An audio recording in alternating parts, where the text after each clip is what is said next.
अभी CBSE board के जितने भी स्कूल्स हैं, चाहे सरकारी हो चाहे प्राइवेट स्कूल्स हो, सारे स्कूलों में प्री बोर्ड हुआ है। अभी तो प्री बोर्ड चल भी रहे हैं कुछ स्कूलों में, और जनवरी में भी प्री बोर्ड होंगे उनके। लेकिन जो प्री बोर्ड हुआ है, तो प्री बोर्ड में पहले और दूसरे जो प्री बोर्ड, कई सारे स्कूलों ने दो प्री बोर्ड ले लिए हैं और कई सारे स्कूलों ने एक प्री बोर्ड लिया है। लेकिन प्री बोर्ड में जो रिजल्ट आया है ऑल ओवर, चाहे गवर्नमेंट स्कूल हो चाहे प्राइवेट स्कूल हो, सारे स्कूलों में उनका जो बच्चों का परफॉर्मेंस है वो सेटिस्फैक्टरी नहीं है। वो अच्छे स्कोर नहीं कर पाए हैं। खास करके मैथ्स की बात करेंगे आज हम लोग। मैथ्स में बच्चों का आउट ऑफ 80 जो परफॉर्मेंस है, बहुत कम बच्चे हैं जो 70 प्लस जा रहे हैं। तो 70 प्लस नहीं जा रहे, बहुत बच्चे तो मार्जिन पे हैं, 30, 40, 50 मार्क्स पे है। तो वो बच्चे जो 30, 40, 50 मार्क्स पे हैं, वो अपने आप को कैसे इनहेंस करें, उनको लेकर के मैंने कुछ रिसर्च किया, कुछ सारे जो क्वेश्चन पेपर उसको स्टडी किया। स्टडी करने के बाद हमने देखा कि इस बार जो पैटर्न है, उस पैटर्न में थोड़ा सा हम अगर अपने आप को उस पैटर्न के हिसाब से तैयार करें, तो जो बच्चे हमारे एवरेज हैं और बिलो एवरेज चल रहे हैं, वो अच्छा स्कोर कर सकते हैं। तो उसमें से मैंने कुछ आप लोगों के लिए तैयार किया कि बच्चों को बताऊं कि ये जो बोर्ड का पेपर का जो है, जो कि फरवरी महीने से आपका स्टार्ट है, उसमें डेट शीट भी आपके पास आ चुकी है, तो हम लोग उसको तैयार कैसे करें। तो हमने चैप्टर वाइज मार्किंग स्कीम देखी कि जो पैटर्न है जो स्कूल्स दे रहे हैं, जो क्वेश्चन पेपर, उसमें एवरेज पैटर्न है क्या, और हम उसको तैयारी कैसे करें। तो देखो, जहां पे भी बच्चे जो थोड़े से एवरेज होते हैं ना, तो उनको जो कैलकुलस पार्ट है वो हमेशा डिफिकल्ट लगता है। तो कैलकुलस पार्ट डिफिकल्ट लगता है, तो हमने इस बार सोचा कि भाई कैलकुलस में कितने नंबर के क्वेश्चन आ रहे हैं ताकि बच्चों को ज्यादा परेशानी हो रही है, तो हम उसको तैयार कैसे करें। कैलकुलस को हमें तैयार कैसे करना चाहिए। कैलकुलस का मतलब हो गया कि चैप्टर 5, चैप्टर 6, चैप्टर 7, चैप्टर 8 और चैप्टर 9। तो चैप्टर 5, 6, 7, 8, 9 जो है, ये जो चैप्टर्स हैं, हम लोग कह सकते हैं कि ये हमारा क्या है, ये कैलकुलस पार्ट है। और ये कैलकुलस पार्ट में अगर हम टोटल नंबर जोड़ते हैं, तो हमने मार्क को भी नोटिस किया कि कौन से पार्ट से कितने नंबर का क्वेश्चन आ रहा है। 1 नंबर वाला क्वेश्चन किस सेक्शन से आ रहा है, 2 नंबर वाला क्वेश्चन किससे आ रहा है, 5 नंबर वाला क्वेश्चन किससे आ रहा है। तो हमने नोटिस किया कि कंटिन्यूटी एंड डिफरेंशिएबिलिटी में से कंटिन्यूटी से केवल 1 नंबर का क्वेश्चन आया हुआ है, इस बार 1 मार्क का क्वेश्चन आया हुआ है। और जो डिफरेंशिएबिलिटी है, डिफरेंशिएबिलिटी से ये हमारे पास एक नंबर का क्वेश्चन आया हुआ है, एक 2 नंबर का है, एक 5 नंबर का है। 2 नंबर वाले तो 2 क्वेश्चन है और 5 नंबर वाले 2 क्वेश्चन आए हुए हैं। एवरेज है, नॉट एग्जैक्टली, एवरेज है। सारे स्कूलों में ये पैटर्न चल रहा है। तो आप देखो, 5 नंबर वाले 10 और ये 2 नंबर वाले 2, 4 नंबर हो गया, और ये 6, यानी कि यहां से आपके 16 नंबर का क्वेश्चन आ रहा है। टोटल 16 मार्क का ये ऑन एन एवरेज सारे स्कूलों में आ रहा है। कम ज्यादा, किसी में कम भी है, किसी में ज्यादा भी है, लेकिन ऑन एन एवरेज यही पैटर्न फॉलो हो रहा है। तो अच्छा, एप्लीकेशन और डेरिवेटिव्स की हम बात करते हैं, तो यहां पर भी देखो कि जो हमारा एवरेज पैटर्न चल रहा है, एक 2 नंबर का क्वेश्चन आ रहा है और एक 3 नंबर का क्वेश्चन आ रहा है, और 1 नंबर का भी इसमें क्वेश्चन है, और 4 नंबर का भी और 5 नंबर का भी है। और ये मैंने देखा कि जो 5 नंबर वाले क्वेश्चन है और ये 4 नंबर वाले जो है, ये मैक्सिमा और मिनिमा जो सेक्शन है, maximum value, minimum value, maximum minima से रिलेटेड जितने क्वेश्चन है, इससे रिलेटेड 5 नंबर वाला क्वेश्चन आ रहा है। और यहां पे जो बेसिकली है वो इंक्रीजिंग और डिक्रीजिंग फंक्शन, यहां पे क्या आ रहा है, इंक्रीजिंग और डिक्रीजिंग फंक्शन जो है उसमें ये क्वेश्चन आ रहे हैं। तो इंक्रीजिंग और डिक्रीजिंग फंक्शंस में अगर हम फोकस करते हैं, तो सारा करके नहीं, अभी हमारा तैयारी, अभी हम लोग पेपर करना, अब सारे बच्चों ने सारी किताब पढ़ ली है, टोटल पढ़ लिया। अब मेन मैटर है कि हम स्कोर कैसे करें। जो बच्चा 100 में 100 के लिए पढ़ रहा है, तो मैं बार बार बोलता हूं कि 100 में 100 वालों के लिए तो कुछ भी ये नहीं होता, सारी चीज इंपॉर्टेंट होती है कि उनको 100% सिक्योर करना है। लेकिन जो बच्चे मार्जिन पे आ रहे हैं, जो बच्चे स्ट्रगल कर रहे हैं, जो बच्चे कर रहे हैं, तो वो कैसे तैयार करें, तो उनको ये फोकस पॉइंट रखना पड़ेगा कि इंक्रीजिंग डिक्रीजिंग फंक्शन से 2 नंबर का और 3 नंबर का क्वेश्चन आ रहा है, और मैक्सिमम मिनिमा से 5 नंबर और 4 नंबर का। अगर ये मैक्सिमम मिनिमा वाला अगर थोड़े से पैटर्न को बच्चा ध्यान दे ले, तो वो भी अच्छा स्कोर कर सकता है। तो एप्लीकेशन और डेरिवेटिव की अगर बात करते हैं तो ये देखो 2 3 5 6 4 10 और 5 15, ये 15 मार्क्स का यहाँ पे जो है कि ऑन एन एवरेज क्वेश्चन आ रहा है, राइट। तो इस बार के वेटेज में देखो ये दोनों को मिला करके पांचवा और छठा चैप्टर इन दोनों को मिला के ही आपके 31 मार्क्स का एवरेज आ रहा है, एवरेज स्कूलों में आ रहा है। और इस पे आप थोड़ा सा फोकस करके बहुत अच्छा कर सकते हैं। अब यहाँ देखो इंटीग्रेशन के हम लोग देखते हैं, इनडेफिनिट पार्ट, इंटीग्रेशन दो पार्ट में बटा हुआ है, इनडेफिनिट है और डेफिनिट है। तो इनडेफिनिट में से देखो मात्र आपके जो है ना कि इंटीग्रल में मात्र यहाँ पे 4 नंबर है, और डेफिनिट पार्ट से भी 4 नंबर का ही क्वेश्चन आ रहा है। हालांकि कई सारे स्कूलों में चेंज भी था, लेकिन बहुत सारे स्कूलों में मैंने देखा कि जो पैटर्न बन रहा है वो क्या बन रहा है, तो टोटल यहाँ पे जो है सेक्शन वो 8 मार्क्स का आ रहा है। आप यहाँ पे टोटल जो इस बार का जो पैटर्न चल रहा है उसमें 8 मार्क्स आ रहा है। तो बच्चों को इंटीग्रेशन क्या होता है कि बहुत ज्यादा हार्ड लगता है, और हार्ड लगने के साथ साथ चूंकि चैप्टर भी ज्यादा है, एक्सरसाइज भी उसमें ज्यादा है, और एक्सरसाइज के साथ क्वेश्चंस भी ज्यादा है। लेकिन राहत की बात यह है कि यहाँ पे वेटेज जो है ऑन एन एवरेज सारे स्कूल में कितना चल रहा है, 8 मार्क्स के अप्रॉक्स चल रहा है। तो वैसे में क्या है कि ये नॉट एग्जैक्टली, मैं बार बार बोल रहा हूँ बोर्ड का नहीं है, ये एक पैटर्न चल रहा है, जो पैटर्न को मैंने दिखा है वो मैं आपको शेयर कर रहा हूँ। और एप्लीकेशन ऑफ इंटीग्रेशन जिसको बच्चे AI बोलते हैं, यहाँ देखिए यहाँ पे 2 क्वेश्चन आ रहे हैं और इसका 4 मार्क्स का वेटेज है। और डिफरेंशियल इक्वेशन जो बच्चों को हार्ड भी लगता है, लेकिन यहाँ पे तो पैटर्न में मात्र 2 ही क्वेश्चन दिखाई दे रहे हैं डिफरेंशियल इक्वेशन से, कि 2 क्वेश्चन जो है कि यहाँ से आएगा वो भी 1 मार्क का दिखाई दे रहे हैं। हालांकि कुछ सारे स्कूलों में ये चेंज था। तो मेन पॉइंट है कि अब हम तैयार कैसे करें, जो नॉर्मल बच्चा है वो कैसे तैयार करे, वो कैसे अपने आप को ये स्कोर करे। तो देखो थोड़ी सी अगर मेहनत करते हैं तो आप क्या है, आज से आप अपने आप को चैप्टर वाइज बांट लो। चैप्टर देखिए टोटल आपके पास 13 चैप्टर है, और जिसमें आपको स्मार्टली मेहनत करनी है, और स्मार्टली मेहनत करने से क्या होगा कि आप स्कोर करने पे चले जाओगे। कई बार क्या होता है कि हम पढ़ते समय ना अननेसेसरी क्वेश्चंस भी पढ़ते रहते हैं। अननेसेसरी क्वेश्चंस क्या होता है कि आपका कॉन्फिडेंस भी डाउन करता है, और आपको जो डिफिकल्टी लेवल है वहां पे नहीं ले जाने देता। तो जो डिफिकल्टी लेवल वाला क्वेश्चन है जिसमें भी आप स्कोर्स कर सकते हो, तो आप अपने को डिसाइड कर लो कि आपको समझ में क्या आता है, कौन सा चैप्टर आपको समझ में आता है। तो जो चैप्टर अगर समझ में आता है तो आप देखो ये थोड़ी सी मेहनत करते हैं बच्चे चैप्टर 1 और 2, तो यहाँ पे क्या है कि कुछ खास टाइप के क्वेश्चन है, बहुत ज्यादा वेरिएशन नहीं है इसमें। ये पहला चैप्टर रिलेशन में तो थ्योरेटिकल है, लैंग्वेज लिखनी है उसमें, है ना, लैंग्वेज स्टेटमेंट टाइप के होते हैं क्वेश्चंस। लेकिन इसको थोड़ी सी मेहनत की जाएगी। अगर आप एक दिन के अंदर मात्र उसके 10-15 क्वेश्चन बनाएंगे तो आप एकदम, मेरे कॉन्फिडेंस है कि आप ये 100% सिक्योर कर लोगे कि 1 मार्क और 4 मार्क आपका सही ही होगा, गलत होने का कोई चांस नहीं है। और इसी तरह इनवर्स ट्रिगो है, यहाँ पर भी सर्टेन टाइप के क्वेश्चन आते हैं। अगर ये दोनों सेक्शन को आपने डिसाइड कर लिया कि मैं फर्स्ट डे में इसको कंप्लीट कर लूंगा, जो बच्चे नॉर्मल है जिनको प्रॉब्लम हो रही है ना, एक दिन समय दो आप इसको, और आप कॉन्फिडेंसली क्या है यहाँ पे टोटल आप बात करें तो 8 मार्क्स आपका यहाँ पे सिक्योर हो जाएगा, एकदम कॉन्फिडेंट। अब इसको तैयारी करोगे, आप क्या करोगे, एनसीईआरटी बेस्ड क्वेश्चन जो होते हैं, जैसे डिफरेंट टाइप के सैंपल पेपर्स मार्केट में है, जो आपको अच्छा लगे। किसी भी सैंपल पेपर से कोई क्वेश्चन नहीं आना, ये नहीं कि भाई इस सैंपल पेपर से ये सारा क्वेश्चन है, ऐसा कुछ नहीं होगा। कि बोर्ड में बहुत एक्सपर्ट होते हैं, वो अपने हिसाब से क्वेश्चंस देते हैं, वो अपने हिसाब से क्वेश्चन सेट करते हैं। बाय लक किसी सैंपल से क्वेश्चन आ गया तो, लेकिन सारे सैंपल पेपर जो होते हैं वो क्या करते हैं कि उस पैटर्न को फॉलो करके आपकी प्रैक्टिस करवाते हैं। तो दैट्स वाई क्या है कि अगर आप उसमें प्रैक्टिस कर लेते हो तो आपके लिए बेहतर होगा। अब यहाँ देखो मैट्रिक्स और डिटरमिनेंट, सारे बच्चों को जो 11th-12th के बच्चे हैं, खासकर 12th वाले जो बोर्ड देने जा रहे हैं, उनको ये चैप्टर आसान लगता है। लेकिन मैट्रिक्स से देखो ध्यान से कि 1 नंबर के मार्क्स वाला ही 2 क्वेश्चन आएगा, और यहाँ डिटरमिनेंट में भी 1 नंबर वाला 3 क्वेश्चन होंगे छोटे छोटे से जो ऑब्जेक्टिव टाइप से होते हैं, और ये 5 मार्क का 1 क्वेश्चन होगा।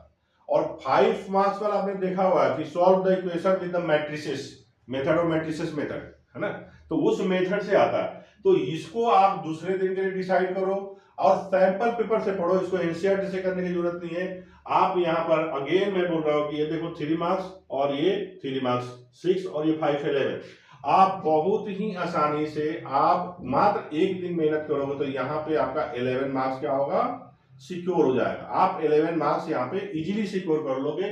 तो सेकेंड डे जो है आप इसको पढ़ो कि सेकेंड डे में मैं इसको कर लूंगा। तो यहाँ पे अगर ध्यान से मात्र 2 दिन में आप 11 नंबर यहाँ पे और 8 नंबर यहाँ पे, यानी कि 11 और 8 19 मार्क्स आपके सिक्योर हो जाएंगे एकदम इजीली इन 2 डेज। केवल आप 2 डेज कंसंट्रेट करके आप इस पर फोकस करोगे तो ये स्कोर कर दोगे। इसके बाद क्या है कि मैक्सिमम बच्चों को ये वाला सेक्शन जो कैलकुलस सेक्शन वाला जो है ना डिफिकल्ट लगता है। तो हम लोग वेक्टर सेक्शन पे आते हैं और वेक्टर सेक्शन पे भी काफी आसान है बच्चों को स्कोर करना, क्योंकि ये छोटे छोटे क्वेश्चंस होते हैं और कंसेप्ट बेस्ड क्वेश्चंस होते हैं। यहाँ पर भी बच्चे क्या करते हैं, आसानी से स्कोर कर सकते हैं। वेक्टर में देखो अलजेब्रा और वेक्टर यानी कि जो शुरू वाले जो एक्सरसाइज है 2 और 3 एक्सरसाइज हो रहा है, और प्रोडक्ट वेक्टर जिसमें डॉट प्रोडक्ट वाले भी आते हैं क्वेश्चन। अगर इन डॉट प्रोडक्ट्स वाले क्वेश्चंस को और इसको वेक्टर्स को करोगे तो आप ध्यान से देखो कि 2 नंबर वाले जो प्रोडक्ट वेक्टर्स है 2 मार्क्स वाले 2 क्वेश्चन है, 1 मार्क्स वाले 2 क्वेश्चन आ रहे थे, यानी कि यहाँ पे 2 नंबर और यहाँ पे 4 नंबर, और ये 3 और 2 5, तो 5 नंबर और ये 4 और 2, लगभग ये हो गया हमारा। यहाँ पे बात करें तो 4 मार्क्स हो गया, और यहाँ पे बात कर रहे हैं तो 2 मार्क्स हो गया, और यहाँ पे 5 हो गया। तो आप एकदम बहुत ही आसानी से 11 मार्क्स यहाँ पर भी आप स्कोर कर सकते हो। तो थर्ड डे के प्लान में मेरे हिसाब से जो बच्चे अपने आप को थोड़ा सा वीक समझ रहे हैं, या उनको प्रॉब्लम हो रही है, या उनको लग रहा है कि यार क्या करूंगा मैं मैथ्स में, तो ये थर्ड डे के प्लान में आप इसको रखो वेक्टर को, कि थर्ड डे हमें जो है कि ये कंप्लीट कर लेना है तीसरे दिन, कि तीसरे दिन मैं वेक्टर कंप्लीट कर दूंगा।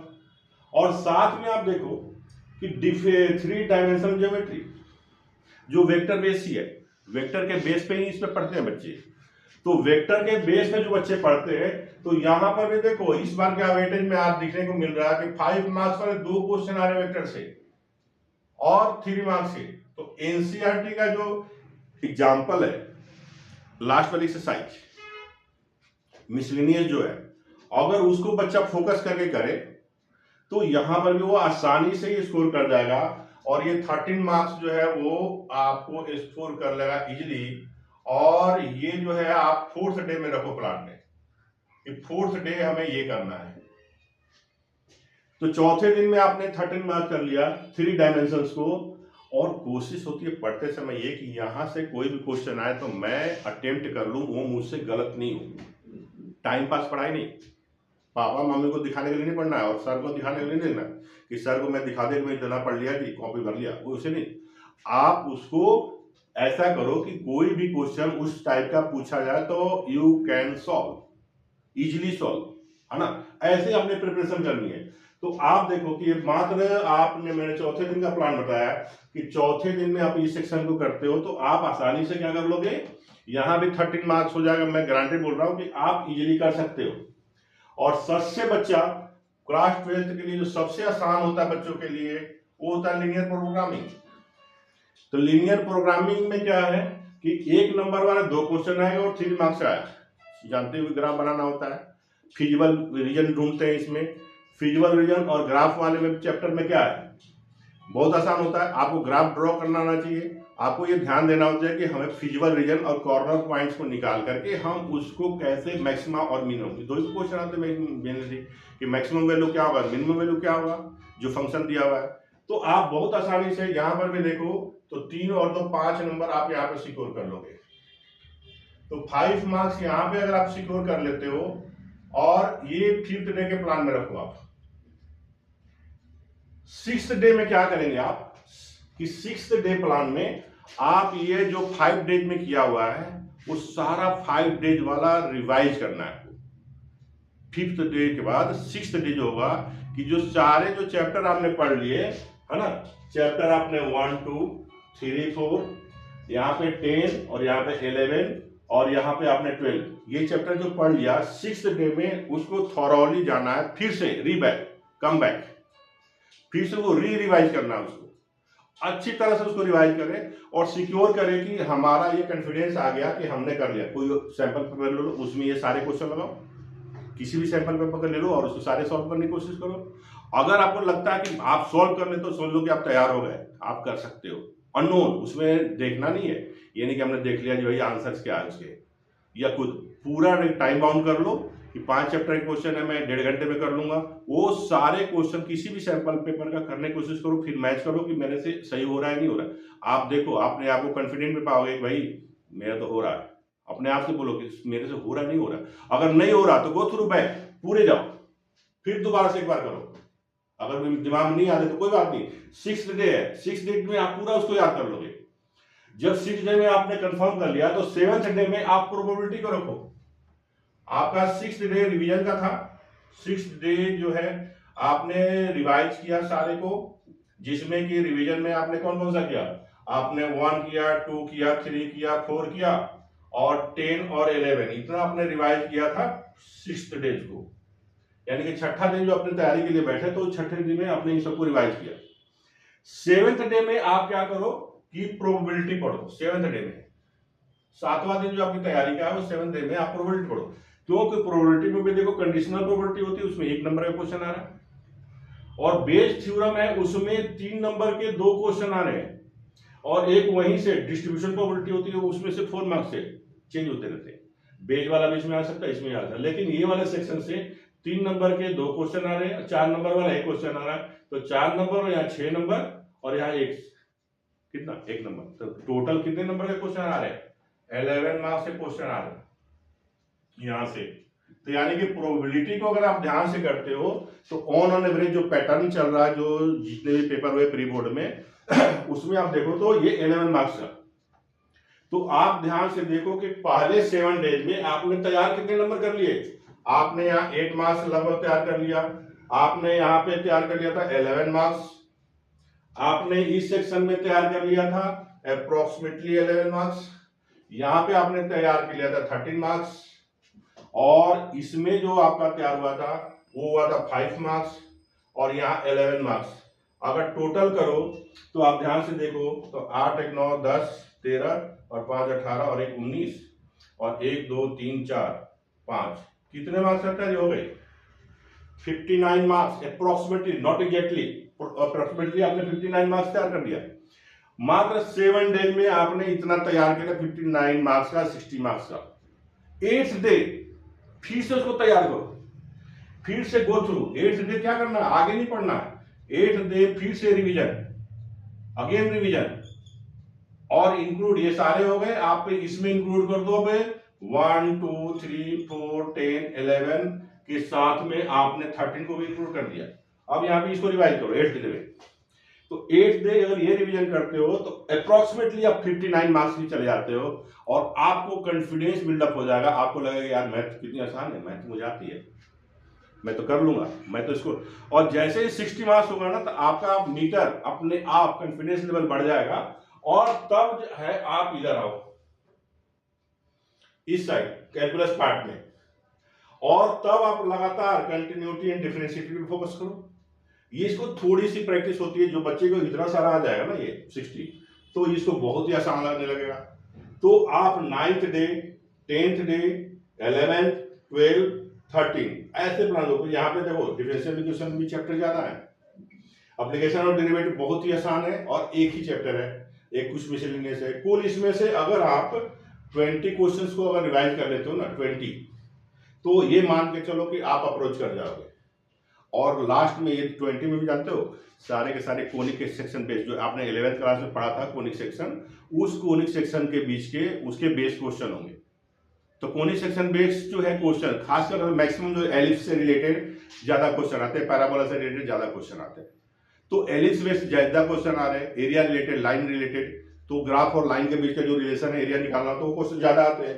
तो आप क्या करो, एप्लीकेशन ऑफ इंटीग्रेशन में आप इसको करो, ठीक है।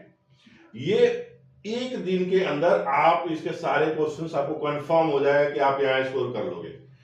तो ये डिफिकल्ट पार्ट में अगर थोड़ा सा अपने आपको स्मार्टली तैयार करोगे ना, तो स्मार्टली तैयार करने में आप यहाँ पे अच्छा स्कोर कर जाओगे। जो ये डिफिकल्ट लग रहा है यहाँ पे वो डिफिकल्ट नहीं होगा, ये आप अच्छा स्कोर कर जाओगे। तो आपको क्या करना है, अब इसमें से गो थ्रू कीजिए। आप 8th डे के बाद 9th डे का प्लान बनाएंगे। 9th डे पे हम क्या करूंगा, तो 9th डे पे क्या करोगे आप, कंटिन्यूटी एंड डिफरेंशिएबिलिटी। हालांकि एक्सरसाइज ज्यादा है इसमें, है ना, इसमें 5वां चैप्टर में एक्सरसाइज ज्यादा है और एप्लीकेशन ऑफ डेरिवेटिव। तो लेकिन आप क्या करो, 8th डे 9th डे पे आप स्विच करो, चैप्टर नंबर 5 को डाल दो। 10th डे में आप क्या करो, एप्लीकेशन ऑफ डेरिवेटिव पे डाल दो, है ना। 6th चैप्टर को डाल दो आप, है ना, 10th डे पे। फिर 11th day, 12th day, 13th और 14th लगातार इसको करना है, क्योंकि सब एक दूसरे से रिलेटेड है। इसका यूज यहाँ पे होता है, इसका यूज यहाँ पे होता है, इसका यूज यहाँ पे होता है, इसका यूज यहाँ पे होता है। तो सारे का यूज है। तो आप सीरियल नंबर से इसमें जाओ, सीरियल नंबर से आप जाओगे तो यहाँ पे आप 5 to 6 डेज यहाँ पे भी दो। तो 5 to 6 डेज नेक्स्ट 10th के बाद, तो आप पाओगे कि 15th डे पे आपका क्या है, पूरा के पूरा मैथ्स एक बार रिवाइज हो गया। पूरा के पूरा मैथ्स जो है आपका 15 डेज में कंप्लीटली यानी कि ऐसा रिवाइज हो गया कि आप अच्छा स्कोर कर सकते हो। तो अब आपको करना क्या है, कैसे करोगे? तो पहले आप फोकस करो कि भाई मुझे आता क्या है, आप क्या जानते हो। हर बच्चों का वीक पॉइंट होता है, हर बच्चों का स्ट्रॉन्ग पॉइंट होता है। अगर जिस बच्चे को जो चैप्टर अच्छी तरह से आता है, उसको लगता है कि मैं यहाँ पे पूरा स्कोर कर लूंगा, कोई बात नहीं, जो चैप्टर है उसी पे करो ना भाई, क्या जरूरत है उधर जाने की। अगर मान लो कि आपको डिफरेंशिएशन और मैट्रिसेस और डिटर्मिनेंट अच्छे से आता है, तो यहाँ तो पहले सिक्योर करो कि भाई हमारे 11 नंबर यहाँ से नहीं आना चाहिए। उसके बाद ये सेक्शन आसान लगता है तो यहाँ सिक्योर करो। यानी जहां पे आता है तो आपको ये मेन बात को ये फोकस रखनी है कि वो चैप्टर आपका खराब नहीं होना चाहिए। वहां पे मैं कैसा भी क्वेश्चन आया तो मैं सॉल्व कर दूंगा। आपको तैयारी का मतलब ये होता है कि उस सेक्शन से, उस चैप्टर से कैसा भी क्वेश्चन आए तो सॉल्व कर दूंगा। और ऐसा जब एटीट्यूड बनाओगे तो आप कॉन्फिडेंस में रहोगे। 15 डेज के अंदर गो थ्रू करोगे, प्रॉपरली करोगे, और लिख लिख के, यूट्यूब नहीं, कई सारे यूट्यूब वन शॉट देखने लगते हैं बच्चे। आज यूट्यूब पे चले गए जी, फलना सर है, ये सर है, वो सर है, पूरा एक दिन में बता रहे हैं, मैराथन पढ़ा रहे हैं, पता नहीं क्या क्या पढ़ा रहे हैं वहां पे। तो यूट्यूब पे आप ऐसे जाओगे तो वो क्या होता है कि वो तो जान रहे हो, तो सर तो अच्छा ही बता रहे हैं, उसमें सर कोई बुराई नहीं है, लेकिन आपको कुछ याद नहीं होता, आपको कुछ भी उसमें से रिकॉग्नाइज नहीं रहती। ये मैथ है, मैथ में जितना कॉपी घिसोगे, जितना कॉपी पे सॉल्व करोगे, आप मार्केट से सस्ती कॉपियां ले लो, सस्ते पेज कहीं से भी खरीद लो, पेन खरीद लो सस्ते वाले, कोई महंगे खरीदने की जरूरत नहीं है, और उसको बनाओ, सॉल्व करो। और ये 15 दिन में ऐसा करो कि 2-4 कॉपी आपकी खत्म हो जाए। इतना लिखो, इतना लिखो, लिख लिख के प्रैक्टिस करो, इतना लिखो। और पहले जब क्वेश्चन देखते हो तो क्वेश्चन देखो, आंसर ना देख लो। पहले आप कोई भी सिस्टम बनाओ कि केवल क्वेश्चन देखे, क्योंकि सैंपल पेपर लोगे तो उसमें तो पहले से ही आंसर दिया हुआ रहेगा, तो आपको पता कैसे चलेगा कि आपको आता या नहीं आता। तो पहले क्वेश्चंस को देखो, क्वेश्चन को प्रॉपरली पढ़ो, और आपको नहीं भी आता है तो उतना कोशिश करो कि भाई मैं 3 नंबर का क्वेश्चन है, कुछ तो अप्रोच कर सको बिना पढ़े लिखे, या मुझे याद नहीं है, नहीं आता, फिर भी अप्रोच करने लायक होगी नहीं। पहले आप अप्रोच करो, अप्रोच करने के बाद देखो कि आप आंसर से देखो कि मैं कितना सही गया, 1 लाइन सही गया हूँ कि 2 लाइन सही गया हूँ कि 0 एकदम बिल्कुल ही सही नहीं गया। अगर आप थोड़े से भी सही जाते हो, मान लो कि 10 लाइन का क्वेश्चन है, अगर 3-4 लाइन 5 लाइन आपका अप्रोच सही रहता है तो समझो कि आपको प्रॉब्लम नहीं है, आप बहुत जल्दी रिकवर कर लोगे। लेकिन अब 0 पे हो तो फिर बार बार आपको प्रैक्टिस करनी पड़ेगी, और जितना आप कॉपी खर्च करोगे, जितना पेन खर्च करोगे मैथ्स के लिए, उतनी ही मैथ्स आएगी। तो हमने आपको बताने की कोशिश किया कि जो बच्चे हमारे नॉर्मल है, साधारण है, जो स्मार्ट बच्चे होते हैं, जो अच्छे बच्चे होते हैं, जो 100% लाने वाले होते हैं, उन बच्चों के पास खुद का प्लान होता है, वो बहुत ज़्यादा पढ़ते हैं, बहुत अच्छे से पढ़ते हैं, मार्केट की सारी किताबें पढ़ जाते हैं, जितने भी सैंपल पेपर अवेलेबल है, किसी भी पब्लिकेशन के अवेलेबल है, वो सारे पढ़ जाते हैं। लेकिन जो बच्चे हमारे एवरेज है, उनके साथ प्रॉब्लम होती है। तो मुझे लग रहा है कि जैसे मैंने बताया, अगर एवरेज बच्चे जो हैं, जो थोड़े से मीडियोकर बच्चे हैं, जो मैथ में स्ट्रगल कर रहे हैं, उनको लग रहा है कि वो स्कोर नहीं कर पाएंगे, अगर वो इस बात को फॉलो करते हैं तो मुझे कॉन्फिडेंस है कि वो अच्छा स्कोर कर जाएंगे। और मात्र 15 दिन के प्लान में वो मैथ जो कि पूरे साल में स्कोर नहीं किया, 15 दिन के बाद मिनिमम वो आउट ऑफ 80 60-70 तक पहुंच सकते हैं। धन्यवाद। आप